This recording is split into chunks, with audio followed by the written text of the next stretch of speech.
어느덧 2025년 끝자락에 서 있습니다. 이제 1시간 반여가 지나면 올해가 지나갑니다.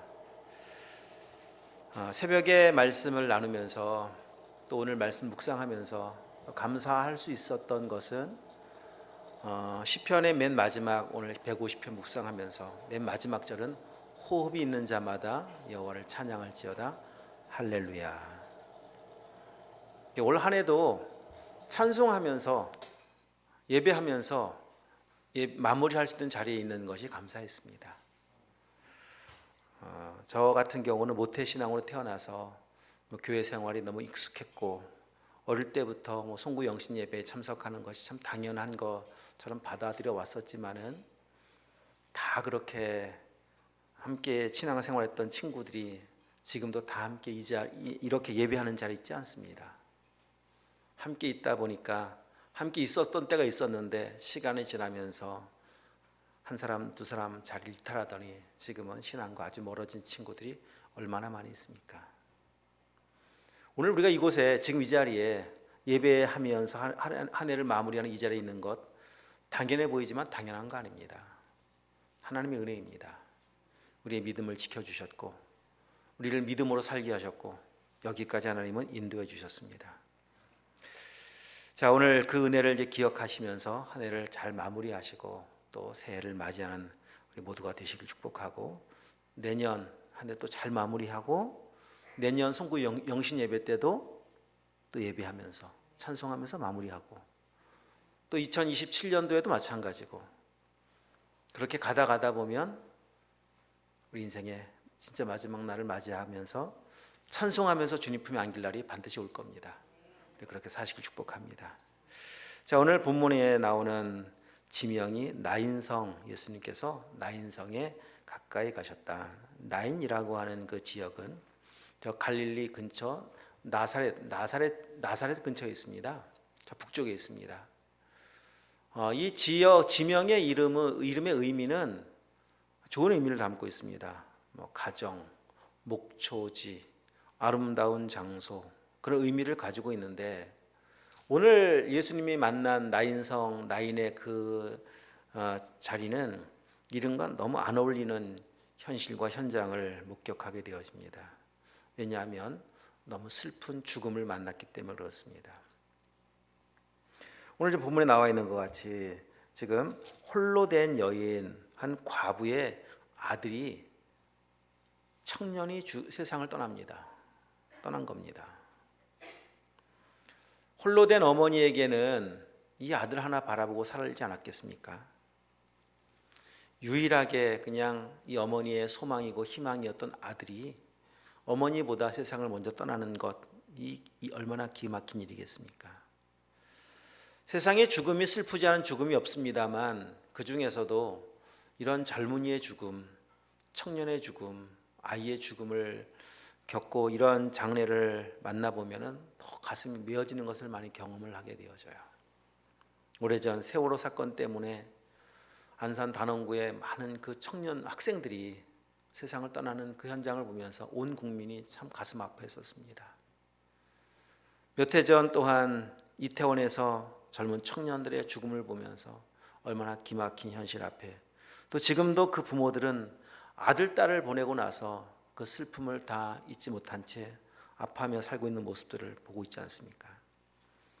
이 과부의 아들이 죽었을 때도 마찬가지였을 겁니다. 어머니도 함께 죽은 거나 다름이 없었을 겁니다. 나도 그때 죽었습니다. 어쩌면 아들 장례를 치르고 난 뒤에 나도 아들 뒤를 따라가야 되겠다 이런 생각을 했을지도 모르겠습니다. 안타까운 나인이라고 하는 그 지명의 의미와 너무 어울리지 않는 이 현장을 만나는데 자, 예수님이 그 성 안으로 많은 무리들과 함께 들어가고 계셨고 또 성 안에서 이 장례 행렬이 나오는 것을 보게 되어지고 그래서 그 앞에 오늘 두 행렬이 만나는 아주 기막힌 장면을 볼 수가 있습니다. 잘 보십시오. 한 행렬의 맨 앞에 누가 있는가 하면 예수 그리스도가 계십니다. 또 한 행렬의 맨 앞에는 누가 있느냐? 죽은 시신이 있습니다. 예수님을 따라가는 그 행렬을 예수님 뒤에 따라오는 사람들에게는 기쁨이 있습니다. 이 보면 바로 직전 어떤 일이 있었는가 하면 백부장의 종이 병들었다 함을 듣고 예수님께서 가서 고쳐주려고 하니까 백부장이 아니 굳이 올 필요 없습니다. 말씀만 하시면 됩니다. 살아나는 역사, 병에서 고침받는 역사가 있었습니다. 예수님 가는 곳곳마다 이렇게 새 생명 역사가 있고 기적의 역사가 있습니다. 그것을 목도한 사람들은 얼마나 기쁨이 충만했었겠습니까? 예수님 따라가면서 싱글벙글 웃으면서 기쁨 가운데 지금 예수님 뒤를 따라가고 있습니다. 반면에 사망의 행렬 뒤를 따라가는 사람들에게 있어서는 그런 모습을 찾아볼 수가 없습니다. 죽음이라고 하는 것은 모든 것을 빼앗아가기 시작합니다. 우리의 그 밝은 표정도 죽음은 빼앗아갑니다. 장례식장 가서 보십시오.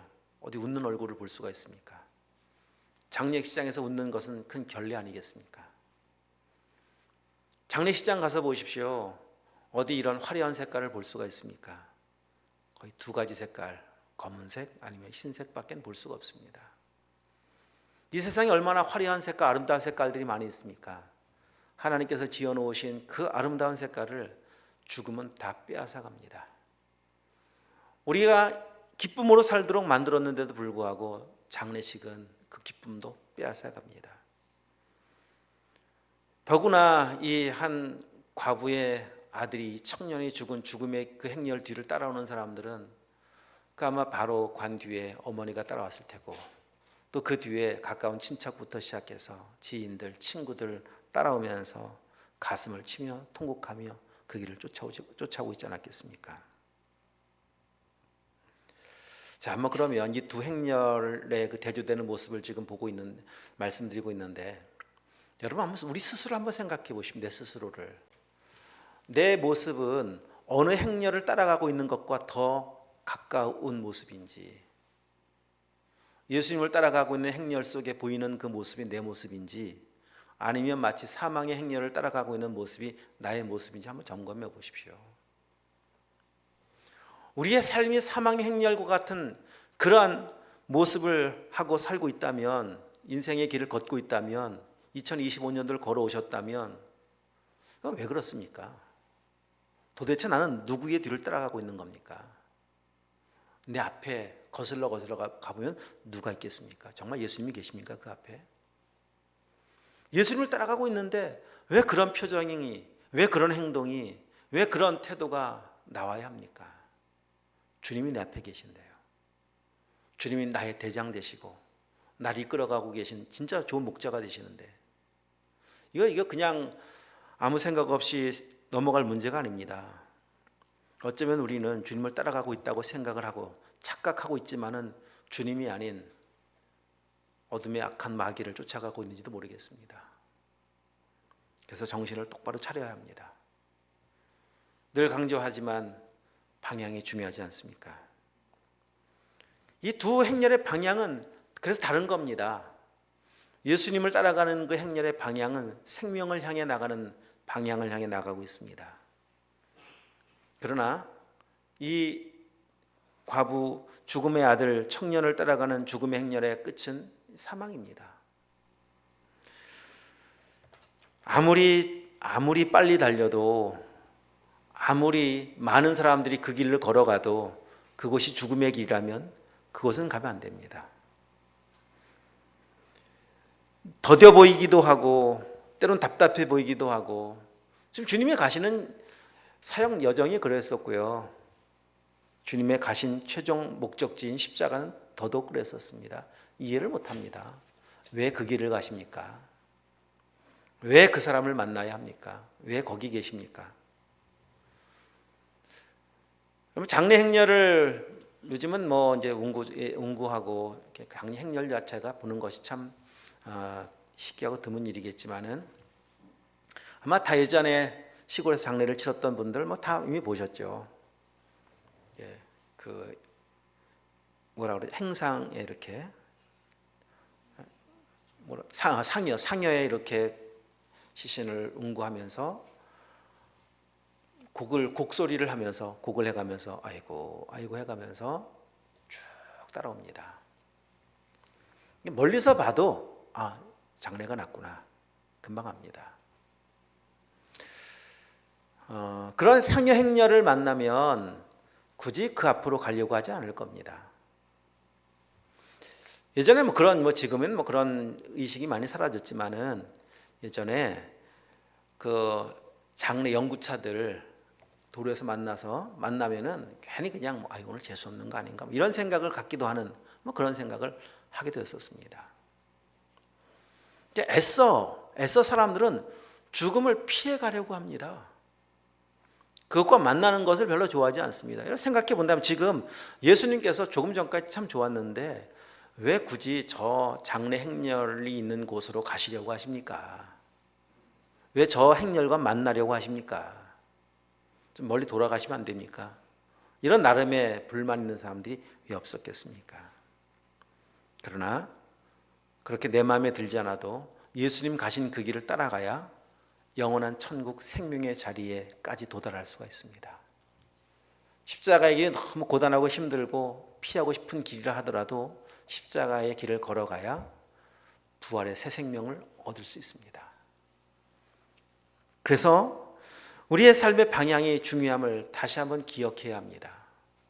거라사 광인의 이야기를 참 많이 말씀드렸었지만은 거라사 광인 열심히 살았지만은 그 속에 있는 어떤 존재를 끄집어내서 돼지에게 집어넣어 보니까 몰사는 바다를 향해서 달려갑니다. 여러분에게 있는 내 속에 있는 어떤 존재를 끄집어내서 한번 똑같이 한번 그 상황 속에 우리를 던져내 본다면 돼지떼에게 한번 집어넣어 본다면 내 속에 있는 것들은 어디로 향해 달릴까요?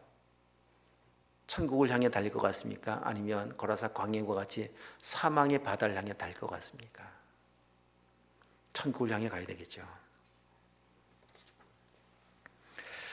자, 두 부류가에서 들려오는 상반된 소리를 또 한 가지 듣게 되어지는데 13절 말씀에 보면 당연합니다. 너무 당연한 겁니다. 그 예수님께서 그 여인을 향해서 울지 말라고 말씀하신 걸 보면은 어떻게 안 울겠습니까?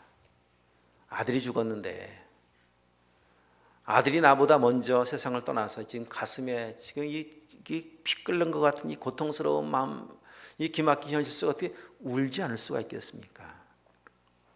그냥 장래의 행렬은 사망의 행렬은 이런 슬픔입니다. 절규입니다. 눈물입니다. 원망이고요. 불평이고요. 저주이고요. 이게 사망의 행렬 속에서 나오는 끊임없는 소리들입니다. 자, 오늘 본문 14절 말씀, 15절 말씀에 보면 죽었던 자가 일어나 앉고 여기 말도 하거늘, 어떤 말이 나왔는지는 알 수가 없죠. 말도 했다고 나와 있죠. 자, 죽었던 자가 일어나서 생명을 얻었습니다.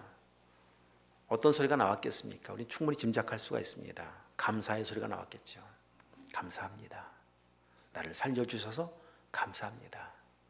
나를 살려주신 하나님 찬양합니다. 이것이 생명의 언어입니다.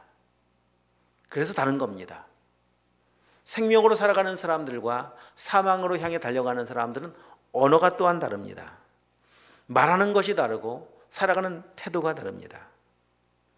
그래서 말하고 행동하면서 살아가는 모습을 보면은 어느 정도 그 사람의 방향을 예측할 수가 있습니다. 여러분 진짜 구원받고 생명 얻고 살아가는 사람들은요, 주님 말씀하신 대로 살아요. 항상 기뻐하면서 기도하면서 감사하며 살아가는 겁니다. 그 속에 생명이 있기 때문에 가능한 거 아니겠습니까? 생명이 없는 사람들은요 그런 삶을 살 수가 없습니다. 계속 말씀드리지만은 감사는 항상 조건적이고요. 그 삶의 모든 삶의 모습들은 그냥 늘 원망과 불평의 소리가 끊이질 않습니다. 오늘 지금 서두에서 말씀을 드리면서 우리가 지금 나는 어느 방향을 향해 내가 가고 있는 맨 앞에 나는 누구의 뒤를 따라가고 있는가 한번 진단해 보라는 겁니다. 우리가 기억할 분명한 사실 한 가지는 우리 모두는 다 이 사망의 행렬 속에 언젠가는 참여하게 된다는 거예요. 순서는 없습니다. 어머니와 아들, 당연히 어머니가 먼저 세상을 떠날 줄 알았는데 아들이 먼저 떠나는 것처럼 순서는 없습니다만 누구나 예외 없이 그 자리에는 서야 합니다. 성경이 말씀하고 있습니다. 한 번 죽는 것은 사람에게 정해진 일이라고요. 우리는 장례를 수없이 다니면서도 항상 물론 뭐 그런 생각을 왜 안 하겠습니까? 나도 언젠간 저 자리에 나도 서겠지. 이런 생각을 잠깐은 하는데 나와는 영 거리가 먼 이야기처럼 생각되고 받아들일 때가 너무 많습니다. 젊으면 젊을수록 더 하겠죠. 나에겐 거리가 아주 먼 이야기, 아주 먼 훗날의 이야기, 언젠가는. 그러면서 또 한편으로의 생각은 나에겐 오지 않을 것 같은 이야기처럼 받아들여질 때도 있습니다. 나는 피해갈 만한 일 아닙니다. 피해갈 사람은 아무도 없습니다. 한 번은 반드시 누구나 다 이 청년이 맞이했던 이 죽음의 시간, 죽음의 때를 만나야 합니다. 그래서 정말 지혜로운 사람은 죽음을 만나기 전에 예수님을 만나는 겁니다. 예수님의 생명을 얻게 되어지는 겁니다. 세상 모든 걸 다 가져도 주님 생명 얻지 못하면 그 가진 것은 아무 의미 없어요. 물론 잠깐 세상 사는 동안에 잠깐 유익하게 잠깐. 그러나 잠깐은 영원한 시간에 비하면 진짜 말 그대로 아무것도 아닙니다. 꼭 주님 만나셔야 합니다. 인생의 가장 큰 후회가 언제 찾아오는 줄 아십니까? 인생을 다 산 뒤입니다. 천국까지 못했을 때입니다. 우리는 뭐 매해마다 우리 후회하면서 지나온 삶의 우리 연약함들입니다. 그렇게 하면 안 됐었는데 이것도 후회 중에 한 가지고, 그때 그렇게 말하면 안 됐었는데 후회고, 뭐 많은 후회들이 돌아보면 또 생각이 나지 않습니까? 여러분 아마 올 한 해를 마감하면서 지나온 날에 대해서 괜히 그때 그렇게 행동을 해서 말해서 그걸 선택해서 뭐 이런저런 후회가 참 많이 있을 겁니다. 그러나 그 후회보다 말할 수 없을 만큼 큰 후회는 지옥 간 후회입니다. 지옥 가서 후회해야 할 후회들입니다. 그때 믿을 수 있는 기회가 있었는데, 나도 그때 예수 영접할 수 있는 기회가 있었는데 영접하지 못해서 이 끔찍한 고통의 자리에서 영원히 산다고 생각을 해보십시오. 얼마나 끔찍한 일이겠습니까? 주님 만나야 합니다. 이런 이야기들이 어떤 분들에게는 전혀 피부에 지금도 마찬가지로 와닿지 않을 수 있습니다. 그러나 이 후회할 날은 그렇게 오래 걸리진 않습니다.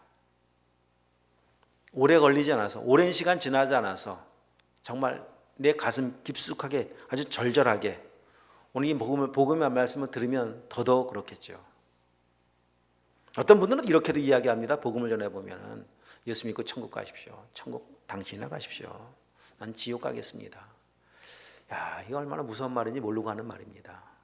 진짜 지옥 갔었을 때 얼마나 후회하겠습니까? 그때 나도 그 전했던 복음을 들었어야 됐는데. 어리석은 겁니다. 오직 구원은 마지막 날 후회한다고 소용도 없고요. 지금 육신이 살아있는 동안에만 기회가 주어집니다. 그래서 지금이 구원받을 만한데, 지금이. 여러분 다 이 구원의 은혜를 입는 은혜가 있길 축복합니다. 오늘 예수님께서 이 땅에 오셨을 때 오신 목적이 우리를 구원하시고 살리시기 위함 아닙니까? 자, 오늘 본문 다시 보시면 13절 말씀 한번 보십시오. 주께서 과부를 보시고 불쌍히 여기사. 주님께서는 여인을 보고 계시는데 그냥 보고 있는 것은 우리가 보는 육신의 눈으로 보는 것과는 다른 시각으로 보고 계십니다. 주님은 그 여인의 마음까지 보고 계십니다. 얼마나 기가 막힌 그 현실 속에 슬퍼하고 고통 가운데 있는지 그 절망스러운 마음 다 알고 계십니다. 주님만 우리의 마음을 알고 계세요. 주님만 보고 계시고. 누가 여러분 우리의 마음을 알아주겠습니까? 다 사연이 없는 분이 누가 있습니까? 그 기가 막힌 현실 속에 오늘 통곡할 만한 그 기막힌 일을 만난 그 현실 속에 누가 내 마음을 알아주겠습니까? 모릅니다. 함께 살아도 모릅니다. 또 안다고 해도 해결해 줄 수 있는 능력도 없습니다. 근데 주님은 알고도 계시고 해결해 줄 수도 있습니다. 그래서 믿는 겁니다. 오늘 성구 영신 예배 한 해가 저물어 가는 이 시점에 우리 여기 와 있는 이유가 다른 이유가 있겠습니까? 나를 아시고, 주님만 나를 아시고, 내 아픔을 아시고, 내 슬픔도 아시고, 내 문제도 아시고, 그 문제를 해결하실 수 있는 유일하신 분이시, 바로 하나님 한 분, 예수님 한 분이시기 때문에 주님 앞에 나오는 거 아니겠습니까? 여러분, 그런 믿음이 없이 어떻게 주님 앞에 나오겠습니까? 이 믿음이 없이 나오는 것은 고통스러운 일입니다. 새벽 영하 10도 넘어가면 너무 추운데, 그래도 요즘 새벽 기도 하시느라 여러분 수고를 많이 하고 계시는데, 그 추운 겨울 주님 앞에 나올 수 있는 이유는 이 사실 때문 아니겠습니까? 주님은 나를 아시고, 나를 고쳐주시고, 나를 구원하실 수 있는 분. 여러분, 이 믿음 갖고 주님 신앙생활하길 축복합니다. 그런 전능하신 하나님이십니다. 지금도 살아계신 하나님이십니다. 장래 행렬을 보고 사람들은 재수없다고 피해갈지 모르겠는데, 주님은 그 행렬에 다가가십니다. 그리고 주님 뭐라고 말씀하시느냐? 자, 13절 말씀, 불쌍히 여기사 울지 말라. 울지 말라. 장례식 가면 슬퍼하며 우는 분들을 향해서 우리도 이제 그만 오십시오, 이렇게 위로하기도 합니다.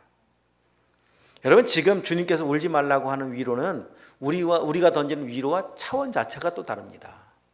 이제 그만 슬퍼해라 하는 정도가 아닙니다. 주님의 말씀 속에는, 울지 말라고 하시는 말씀 속에는 그 울지 않게 하실 수 있는 근본적인 능력이 그 속에 있다는 겁니다. 예수님께서 그 슬픔의 문제를 내가 해결하겠다는 거예요. 그래서 근원적인 위로의 주님이신 것을 알게 하시겠다는 겁니다. 일하시겠다는 겁니다. 여러분, 오늘 우리 모두에게 진짜 이 말씀이 믿어진 은혜가 있기를 축복합니다. 우리 모두에게 하시는 말씀입니다. 울지 말라. 우리 모두에게 하시는 말씀입니다. 염려하지 말라. 두려워하지 말라. 그렇게 말씀하신 이유가 어디에 있습니까? 복음서에 보면 주님 많이 말씀하시죠. 두려워하지 말라. 염려하지 말라. 내가 있지 않느냐.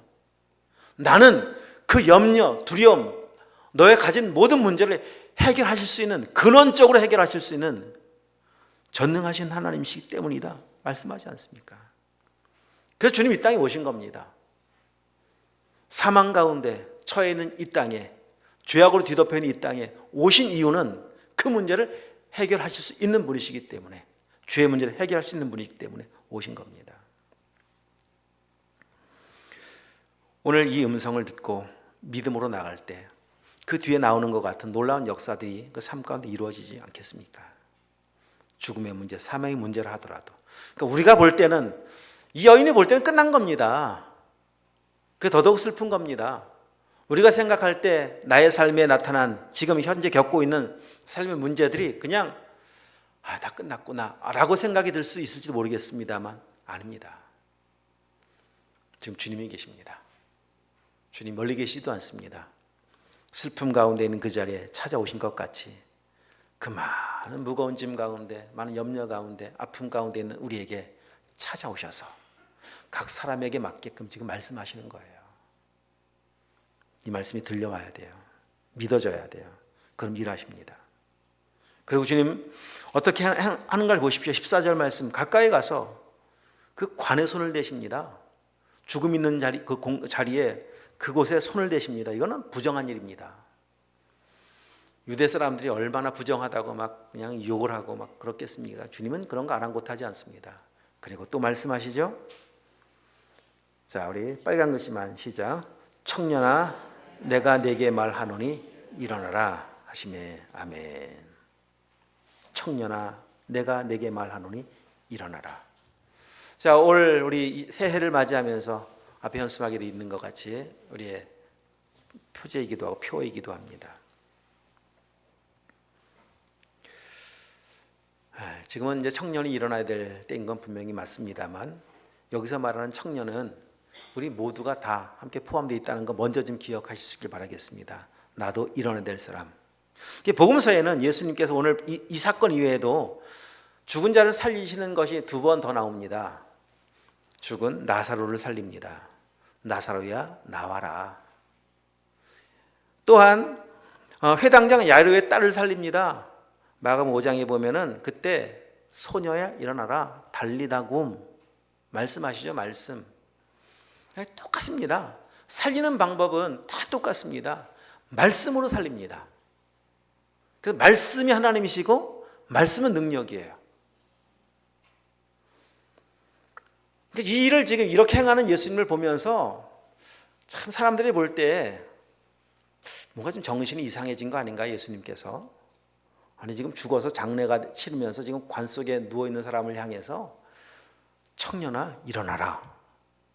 자, 죽은 지 나흘 지나서 냄새, 죽은 시신의 냄새가 그냥 돌문 밖으로 그냥 풍겨 나오는 그 무덤 앞에 가서 나사로야 나와라. 그 죽은 딸을 보면서 달리다굼.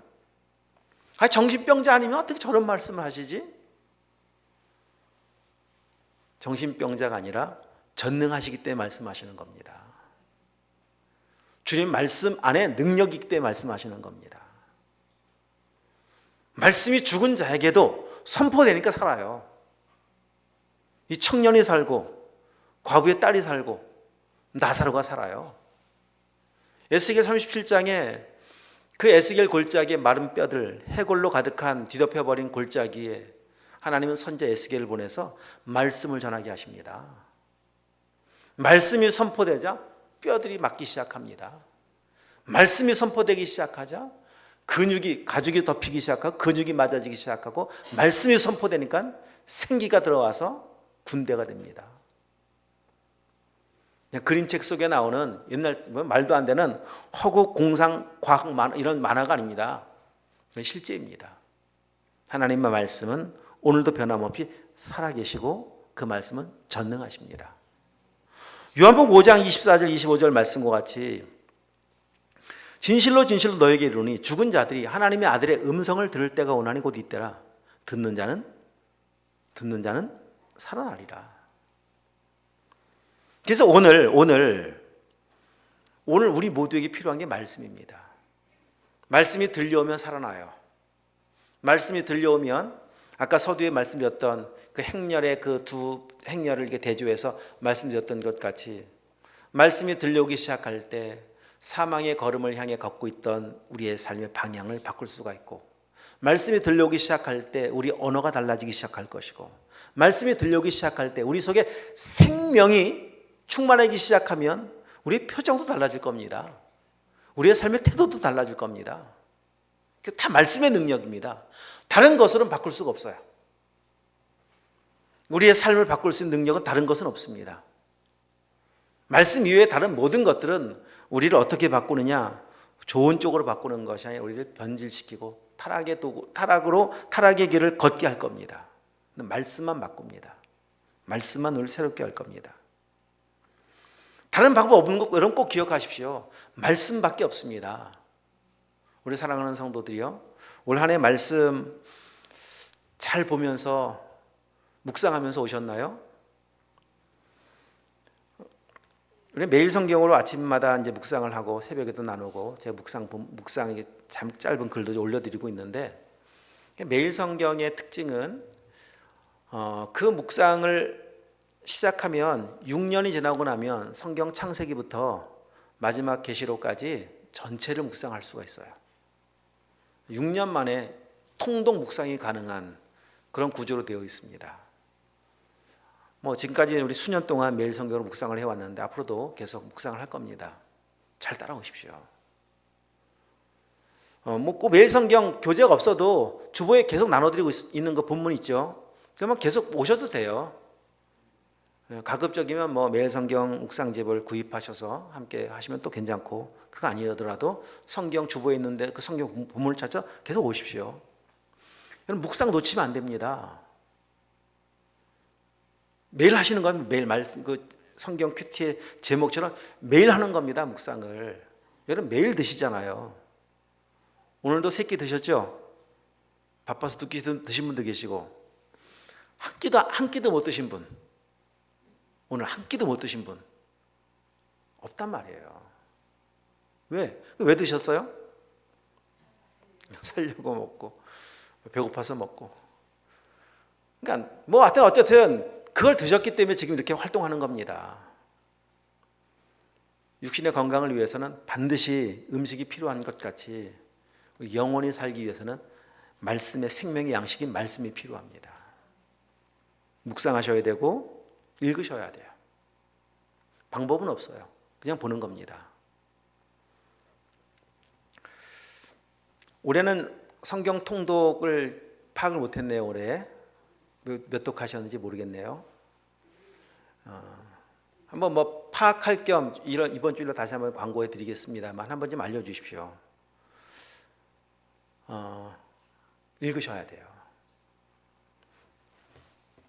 여러분 이 말씀 딱 놓으면 끝나요. 그 순간 바로 우리는 사망에서 생명을 옮겨줘야 되는데 우리 구원은 그런 거 아니겠습니까? 사망의 생명을 옮겼느니라가 구원인데 말씀이 딱 놓아지는 순간 물론 이게 존재가 지옥과 이런 의미는 아닙니다. 생명력 있는 삶을 살 수 없다는 거예요. 놓는 순간 어느덧 내 삶의 방향은 사망의 행렬로 달려가는 방향인 것 같은 삶을 살아가는 겁니다. 저는 그 제자훈련을 1993년도 2월 달에 받았거든요. 2월 달에 제자훈련을 받을 때 그때 저에게 말씀을 가르치셨던 그 목사님께서 저에게 아니라 그때 훈련하셨던 목사님께서 정말 너무 이 말씀 묵상과 성경 읽는 거에 대해서 아주 너무 강조한 것이 마음에 새겨졌어요. 그리고 나서부터는 이 성경 묵상하는 것을 단 하루도 그 이후로 93년도 2월 달부터 지금까지 단 하루도 성경 묵상을 놓아본 적이 없어요. 계속해서.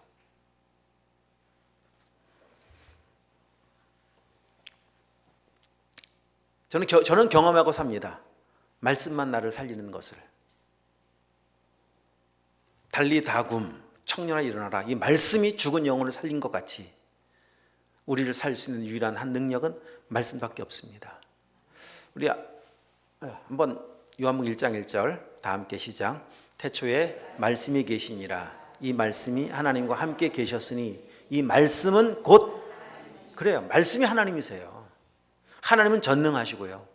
말씀은 살아있고요. 그러니까 사는 겁니다. 뭐 광고 겸 드립니다. 광고 겸.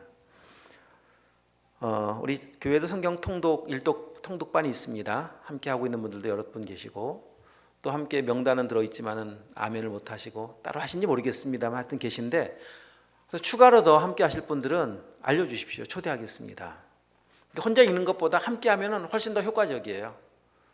아멘 하는 걸 보면서 나는 따라가지 못하고 있구나. 내 스스로 진도도 확인해 볼 수가 있고 내년도 성경 일독편을 뒤에 준비해 놓았습니다.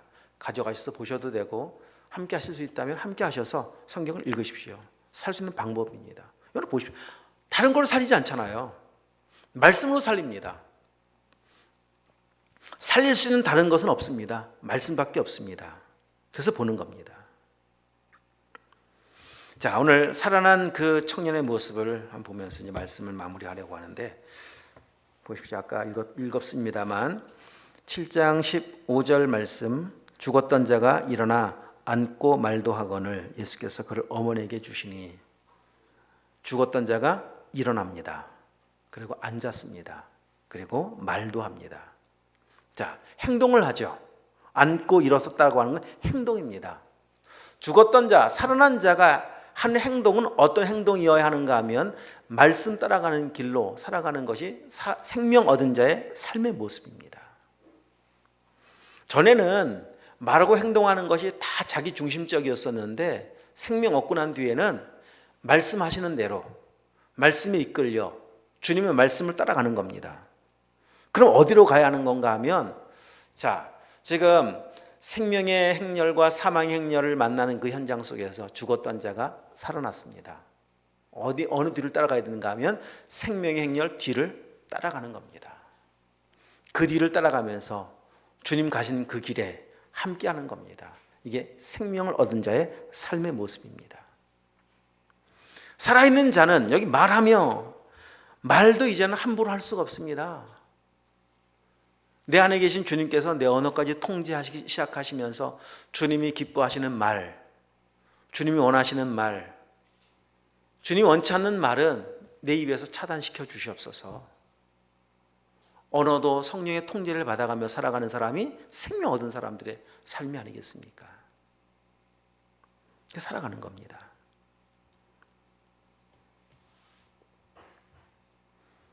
여러분 보십시오. 생명의 행렬과 사망의 행렬이 딱 만나서 생명의 행렬이 사망의 행렬을 이겼습니다. 예수님께서 죽은 자를 살리셨습니다. 자, 살리고 나니까 죽었던 아들이 살아납니다. 아들도 기뻤고 가장 기쁜 사람은 어머니겠죠. 어머니. 자, 어머니만 기뻤을까요? 그 뒤에 따라오고 있던 사람들이 다 기뻤겠죠. 지금 이때 안 살아서 모르겠지만은 아마도 지금과 별 다르지 않을 것 같은데 마지막 장례를 치르는 그 자리에는 가장 가까운 사람들만 함께하지 않습니까? 가족들, 정말 가까운 친구들이 함께하는데 그 슬픔 가운데 있다가 살아난 그 모습을 보고서 사망 가운데 있던 행렬의 그 절망이, 탄식이, 아픔이, 슬픔이 한순간 축제로 바뀐 거예요.